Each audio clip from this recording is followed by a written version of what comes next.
జనరల్గా సేవింగ్స్ అన్నా ఇన్వెస్ట్మెంట్ అన్నా జనరల్గా చాలామంది చెప్పేది అంటే అబోవ్ మిడిల్ క్లాస్ గురించి మాట్లాడతారు. అంటే నెలకు ఒక 30,000-40,000 తీసి పెట్టాలి, ఇన్ని ఇయర్స్లో మీరు ₹1,00,00,000 సంపాదిస్తారు, హోమ్ తీసుకోవాలంటే ఇల్లు తీసుకోవాలంటే ఈ విధంగా ప్లాన్ చేసుకోండి, కార్ తీసుకోవాలంటే ఈ విధంగా ప్లాన్ చేసుకోండి అని చాలా ఎక్స్ప్లెనేషన్ ఇస్తుంటారు. అయితే లోవర్ మిడిల్ క్లాస్ అంటే ఇంచుమించు మిడిల్ క్లాస్ అనుకోండి, ఒక 30,000 సంపాదించే వాళ్ళు, 30,000-40,000 సంపాదించే వాళ్ళు, ఒక 30 years ఏజ్ అలా ఉన్న వాళ్ళు కూడా హోమ్ ఇల్లు తీసుకోవాలన్నా కార్ తీసుకోవాలన్నా ఎలాంటి ప్లాన్స్ ఉండాలి?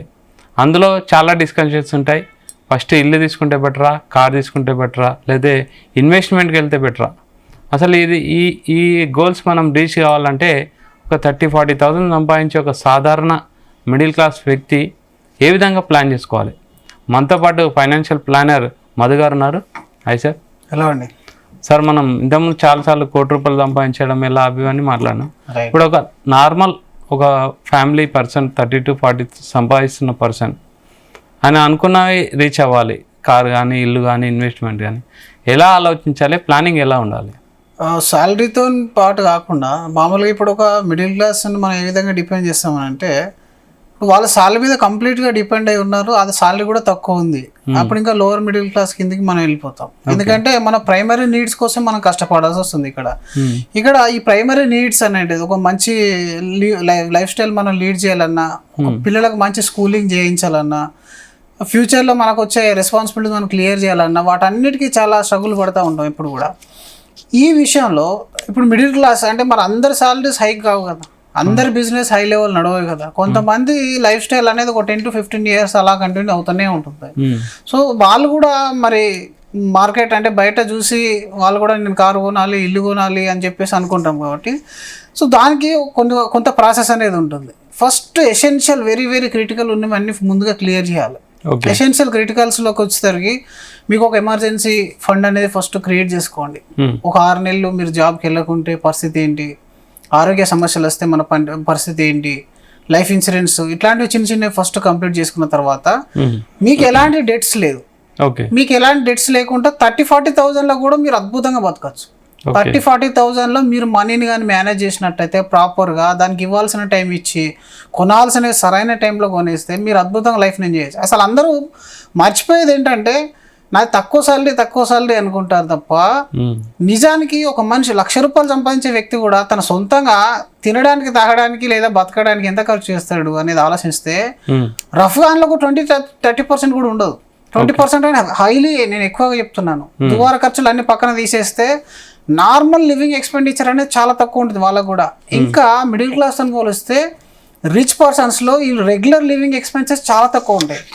అది చాలా మందికి అర్థం కాదు. అంటే వాళ్ళు ఏ వస్తువు కొన్నా ఒక్కటికి 4 సార్లు ఆలోచిస్తారు, ఇన్వెస్ట్మెంట్ మీద వచ్చిన రిటర్న్తో కొంటారు వాళ్ళు ఏదైనా సరే. మిడిల్ క్లాస్లో ఏంటంటే ప్రతిదీ ముందు కొని తర్వాత లోన్స్ కడతారు.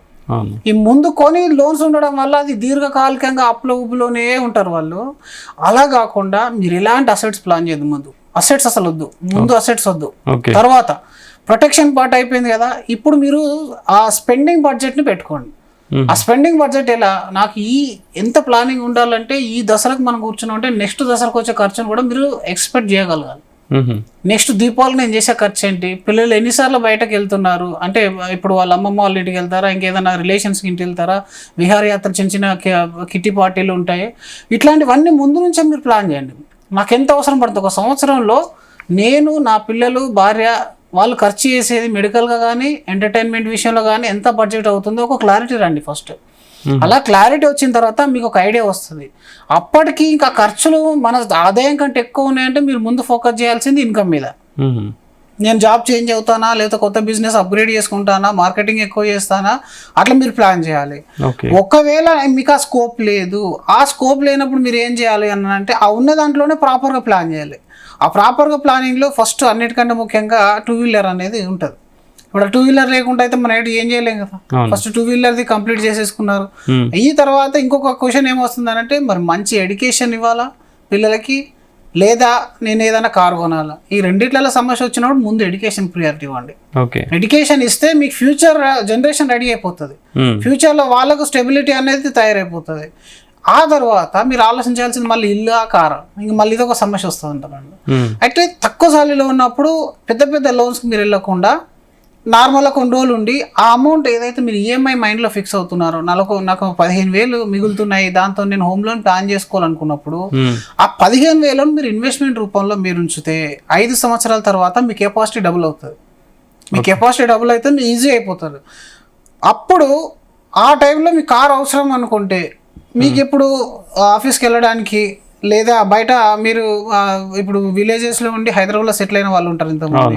ప్రతిసారి 2 పిల్లలు మనం వేసుకొని బస్సులో వెళ్ళాలి, అక్కడి నుంచి మూలలు మూటలు మళ్ళీ యానర్స్ ఇవన్నీ పంపుతూ ఉంటారు కదా, అవన్నీ వేసుకొని బస్సులో రావాలంటే డిఫికల్ట్ అవుతుంది. అలాంటి సమయంలో మీ బడ్జెట్లో చాలా కార్లు ఉన్నాయి. మా బడ్జెట్లోకి వచ్చే కారు కొనండి, మళ్ళీ హెచ్లోకి పోద్ది అక్కడ. మీరు 5 లక్షలు అనుకోండి, 5 లక్షలు 4 లక్షలు చిన్న కారు కొనేయండి ఫస్ట్. ఎందుకంటే మీకు ఎసెన్షియల్ అక్కడ అవసరం కాబట్టి.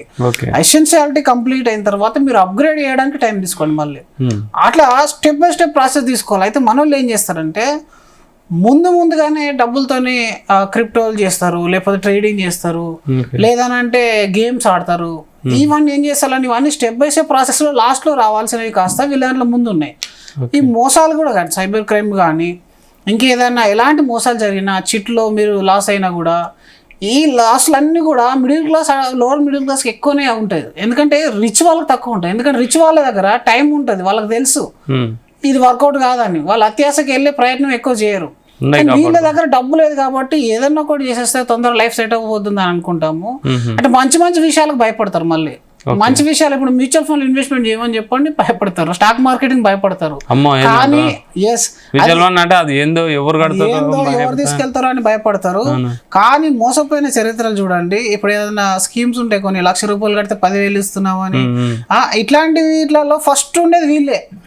ఏ బాధ్యతలను మీరు టీవీలో చూడండి, ఇప్పుడు ఏదైనా సరే కంపెనీ ఎత్తేసిందని, అది పోయింది ఇది పోయిందని ఏ న్యూస్ వచ్చినా వాళ్ళు ఉండేది ఎక్కువ మిడిల్ క్లాస్ వాళ్ళే ఉంటారు, రిచ్ వాళ్ళు ఎవరు ఉండరు. సో ప్రాబ్లం ఏంటంటే మనం ఆ స్టేజ్లోకి వెళ్ళకుండా ఉండాలి. ఫస్ట్ ఆఫ్ ఆల్ మనకు మనీ అనేది ఉన్నదే తక్కువ కాబట్టి దాన్ని కాపాడుకోవడం అనేది ఇంపార్టెంట్.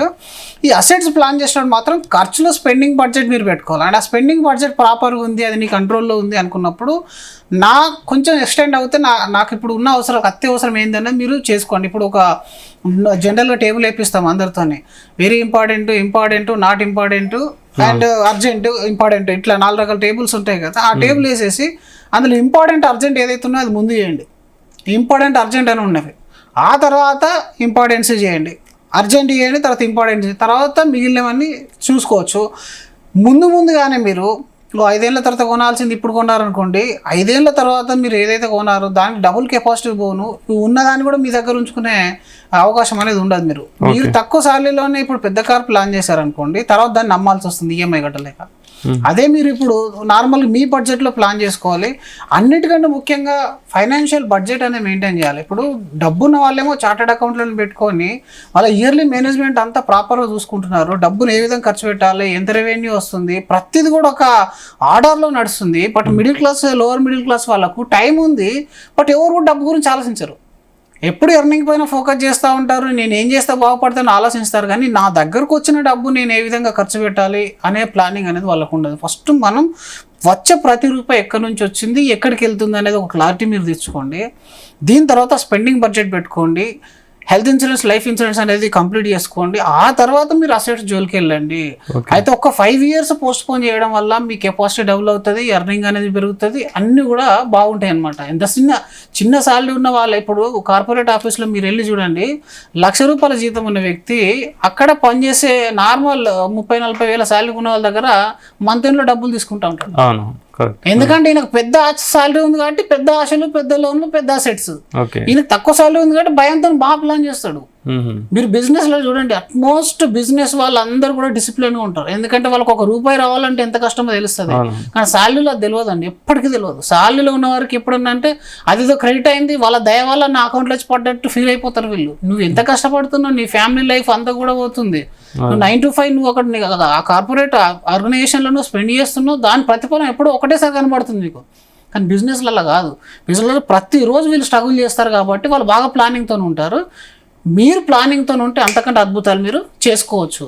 ఓకే. సో ఇట్లా మీరు స్టెప్ బై స్టెప్ ప్రాసెస్ కానీ పెట్టుకొని చేసుకొని వెళ్తే, బడ్జెట్ అనేది రూపొందించుకుంటే, ఇన్సూరెన్స్ మ్యాండేటరీ ఇన్సూరెన్స్ అనేది మీరు తీసుకుంటే, మీ లైఫ్ అనేది తక్కువ సాలరీలో కూడా మీరు మర్చిపోలేదు అసలు తక్కువ సాలరీ అనేది.